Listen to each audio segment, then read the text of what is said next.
기자추 만지용입니다. 오늘은 뉴진스 소식 준비했습니다. 최근에 또 여러 가지 소식들이 들려오고 있는데 그 어느 것도 뉴진스에게 그다지 우호적이거나 긍정적인 내용들은 없어 보입니다. 일단 5멤버가 법원의 독자적 활동 금지 결정에 불복을 낸 이의 신청, 서울 고등법원에서 받아들여지지 않았고요. 이 와중에 민희진 전 대표는 하이브와 260억 원 정도의 풋옵션 공방을 주고받고 있죠. 자, 이 와중에 가장 눈에 띈 건 이거였어요. 뉴진스 멤버인 다니엘이 어도어와 일본에서 열린 행사에 동행을 했다는 거죠. 이게 가장 궁금해지는 대목인데 좀 더 구체적으로 들어가면 일단 이의 신청 항고가 기각된 직후에 나온 상황이기 때문에 이 결정이 다니엘의 심경에 어떠한 영향을 미친 것인지, 그렇다면은 이 행사의 동행, 누가 먼저 손을 내민 것인지, 그리고 다니엘과 어도어의 동행이 향후 뉴진스가 어도어에서 활동을 시작하게 되는, 다시금 재결합하게 되는 단초가 될 수 있을 것인지, 이런 부분들을 하나씩 짚어보겠습니다. 자, 당연히 다니엘 이야기가 궁금하시겠죠? 그것부터 바로 말씀드릴게요. 다니엘이 전속계약 분쟁 중인 소속사 어도어와 일본에서 열린 고급 시계 브랜드 행사에 동행했습니다. 뉴진스 멤버들은 워낙 인기가 높았기 때문에 각각 주요 브랜드의 앰베서더 활동을 하고 있었죠. 다니엘 같은 경우는 해당 시계 브랜드에 해당됐습니다. 지난 6월 18일이었어요. 일본 교토에서 진행된 이 오메가 신제품 출시를 기념한 행사에 참석을 한 거죠. 자, 눈길을 끈 것은 여기에 어도어의 스텝이 동행을 했다는 건데, 제가 이와 관련해서 사실 확인해 봤습니다. 이의 신청 항고가 기각된 직후이니까 이 결정이 다니엘 결정에 어떠한 영향을 미친 것인지, 하지만 그건 사실이 아닙니다. 일각에서는 그런 게 아니냐라고도 얘기를 하는데 전혀 선후 관계가 달라요. 일단 이 이의 신청 항고 기각은 6월 17일 이루어졌습니다. 그리고 행사는 18일. 이렇게 놓고 보면은 이의 신청 항고 기각 이후에 행사 참여. 근데 불과 하루 정도의 차이가 있죠. 근데 이 행사 준비는 굉장히 오래전부터 이루어진다는 거죠. 즉, 행사 동행은 그 전에 이미 결정이 된 거였습니다. 만약에 이 이의 신청이 받아들여져서 인용이 돼서 그들의 독자적 활동이 어느 정도 문이 열렸다 그러면은 어도어와 동행을 하지 않고 또 다른 누군가와 다니엘이 행사에 갔을 가능성 역시 완전히 배제할 수는 없다는 겁니다. 결과적으로는 동행을 했습니다. 동행할 때 과연 누가 먼저 손을 내밀었을까요? 갑자기 둘이 요이 땅 하고서는 함께 가진 않았을 거 아니에요. 누군가 얘기를 했고 받아들였겠죠. 그 주체는 바로 어도어였습니다. 광고주가 해당 행사에 대해서 일단 이런 행사가 있습니다 라고서는 이미 앰베서더 활동을 하고 있으니까 제안이 왔겠죠. 어도어가 이 내용을 토대로 다니엘에게 연락을 취했고 다니엘이 이에 응한 겁니다.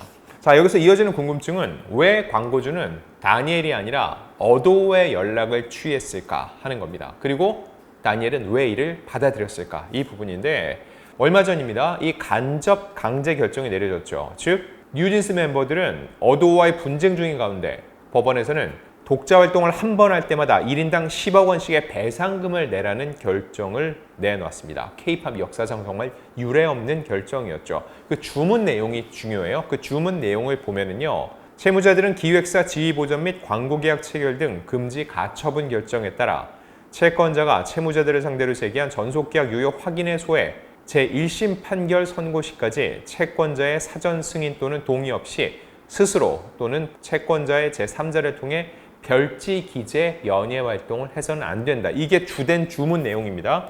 복잡하죠? 근데 여기서 핵심은 이거예요. 별지의 연예 활동이에요. 별지 내용 저희가 앞서 보여드린 적이 있는데 다시 한번 말씀드릴게요. 첫 번째, 작사, 작곡, 연주, 가창 등 뮤지션으로서의 활동 및 그에 부수하는 방송 출연, 행사 진행 등의 활동.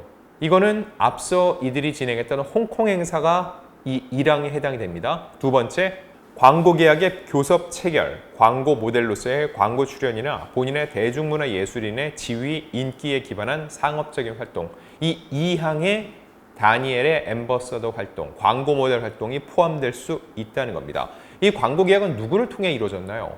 그 이전에 뉴진스가 어도어의 소속으로 일을 잘 하고 있을 때 그때도 광고주가 따로 다니엘 측에 연락을 취할 이유가 있을까요? 전혀 없겠죠. 당연히 어도어를 통해서 했을 겁니다. 즉 다니엘의 해당 앰베서더 활동은 소속사인 어도어가 대리하고 있고 어도어는 본안 1심 판결 때까지 소속사 지위를 인정받았습니다. 그 안에서 광고 계약 및 이에 기반한 활동에도 관여한 것이 포함되어 있다는 거죠. 중요한 거. 뉴진스 그리고 그 멤버를 앰베서더로 쓰면은 광고주는 그 내용을 정말 세세하게 저보다도 어쩌면은 여러분보다도 훨씬 더 잘 알고 있고 세심하게 들여다보고 있습니다. 왜 그럴까요? 광고 모델료를 거액을 줬을 테니까요. 근데 만약에 문제가 생겼다? 그럼 법적인 문제를 제기하겠죠. 즉 이미 1심 전까지 어도어가 소속사로서 지위를 인정받은 걸 알고 있어요. 그러니까 다니엘에게 임의를 연락을 취할 수도 없고 이 역시 그렇게 한다면 법에 저촉될 수가 있습니다. 간접 강제 명령에 위배될 수 있다는 거죠. 결과적으로 볼 때 당연히 광고주는 그 대리인의 역할을 한 어도어에게 연락을 취했고 어도어가 다니엘에게 이런 행사가 있다라고 얘기를 했던 거죠. 그렇다면 다니엘 입장에서는 아무래도 지금 관계가 안 좋고 어도어 스텝과 동행하는 게 분명 대중의 눈에 띌 거고 부정적일 수 있다는 생각을 했을 겁니다. 아니 그렇게까지 아니다 싫다 따로 하겠다 했는데 필요할 때는 어도어랑 함께 하는구나 라는 인식이 생길 수 있다는 거죠. 자, 근데 다시 한번 말씀드리지만 뉴진스 멤버들은 활동을 하고 싶지 않은 게 아닙니다. 활동은 너무너무 하고 싶을 거예요. 다만 어도어를 떠나서 독자적으로 하고 싶다는 거죠. 근데 법적으로 현재 그렇게 될 수 없다는 게 명확해졌죠. 이미 체결된 광고 계약에 대해서 소속사는 응했는데 다니엘이 이거에 불응을 했다? 자, 광고 계약서, 제가 몇몇 광고 계약서를 보기도 했는데 생각보다 굉장히 디테일하게 적혀져 있습니다. 단순히 기간 내에 얼마를 받고 모델로 활동한다를 넘어서 이러이런 프로모션에 몇 회 정도 참여한다 라는 것까지 들어가 있어요. 즉 정당한 계약서에 있는 내용을 제시했는데 응하지 않았다. 그럼 응할 수 없는 타당한 이유가 있어야 된다는 거죠. 근데 이거에 불응했다?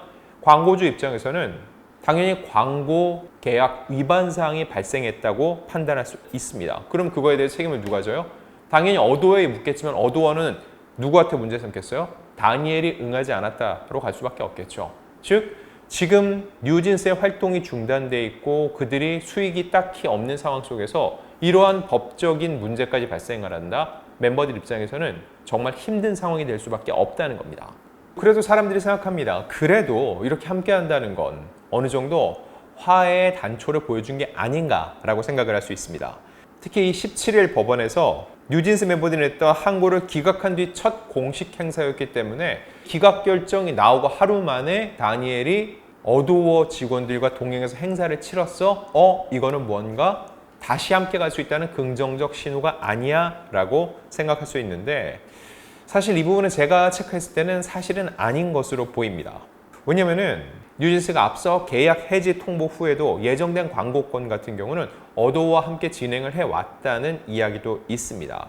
게다가 최근 열린 이 전속계약 유효 확인 소송 2차 변론기일에서도 뉴진스의 법률 대리인은 돌아올 수 없는 강을 건넜다라고 생각한다라고 얘기를 했습니다. 즉 어도어와는 함께하지 않겠다는 뜻을 재차 밝혔습니다.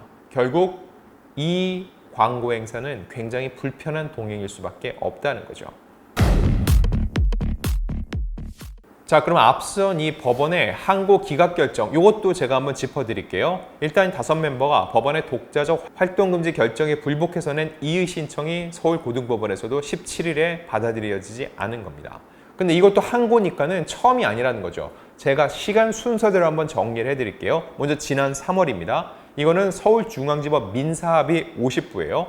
어도어가 전속계약상의 중요한 의무를 위반함으로써 전속계약 해지 사유가 발생했다거나 그로 인해 전속계약의 토대가 되는 상호 간의 신뢰관계가 돌이킬 수 없을 정도로 파탄됐다는 점이 충분히 소명됐다고 보기 어렵다라면서 어도어 측의 신청에 대해서 인용 결정을 내렸습니다. 즉 본안 판결이 나올 때까지 뉴진스에 대해서 소속사의 지위를 인정을 한 겁니다. 이에 대해서 뉴진스 멤버들이 법원에 이의 신청을 냈습니다. 이거에 대해서는 이미 앞서 나왔어요. 지난 4월이에요. 가처분 결정은 정당하다고 판단된다면서 이를 결정을 했습니다. 근데 이에 멤버들이 다시 고법에 항고를 했는데 또 기각 결정을 받은 거예요. 사실상 더 이상 그들이 법적으로 아니다. 다시 한번 들여다봐 달라. 이렇게 주장할 수 있는 근거는 사라진 겁니다. 이제는 본안 판단을 기다릴 수밖에 없는 상황이고 본안 판단이 언제 나올지 모르겠지만 그때까지 어도어에서 뉴진스는 오로지 뉴진스의 이름으로만 활동할 수가 있는 겁니다. 자, 그리고 민전 대표는 이 하이브와 어도어 주식에 대한 풋옵션 행사와 관련해 법정 공방을 벌이고 있는데 지난 6월 12일입니다. 민전 대표 등 3명이 하이브를 상대로 낸 주식 매매 대금 청구 및 주주 간 계약 해지 확인 소송의 변론이 진행됐습니다. 쟁점은 주주 간 계약 해지 시점입니다. 일단 하이브 같은 경우는 민전 대표 측이 뉴진스 빼가기를 시도해 회사에 손해를 끼쳤고 그에 따라 계획적인 행동들이 드러난 지난해 7월 이미 계약이 해지됐다고 주장을 하고 있어요. 지난해 7월입니다. 그에 따라서 민전 대표의 풋옵션 권리도 소멸됐다는 입장인 거죠. 자, 반면 민전 대표 측은 이 계약 해지 시점을 놓고 황당한 주장이라고 반박을 하고 있습니다. 이 풋옵션은 지난해 11월 초에 행사됐고 뉴진스 멤버들이 어도어의 전속계약 해지를 통보한 건 11월 말이라고 했습니다. 즉 멤버들이 계약 해지를 통보한 이후에야 빼가기를 주장할 수 있기 때문에 이런 행위는 12월에 발생을 했다는 거죠. 즉 하이브가 주장하는 7월에 이미 계약이 해지됐다는 건 받아들일 수 없다. 그럼 그들은 언제냐? 그들의 주장은 12월이라는 거예요. 왜냐? 본인들은 원래 갖고 있던 권리를 11월 초에 정당하게 행사를 했고 11월 말에 멤버들이 그때 전속계약 해지다라고 통보했기 때문에 이 빼가기를 주장할 수 있는 거는 그 이유라는 거죠. 그들이 어도어에 몸담고 있을 때는 빼가려고 한 시도가 전혀 없었다라는 게 민전 대표 측의 입장입니다. 이 다툼도 굉장히 길어질 것으로 보입니다. 다음 변론기일은 오는 9월에 잡혀 있는데 또 3개월 정도의 시간이 걸리겠죠. 아마 이게 최종적으로 판단이 모두 나오기 전까지는 몇 해는 걸릴 것 같습니다. 과연 그 결과가 어떻게 나올지 저희도 쉼없이 쫓아가 보면서 또 전달 드리겠습니다.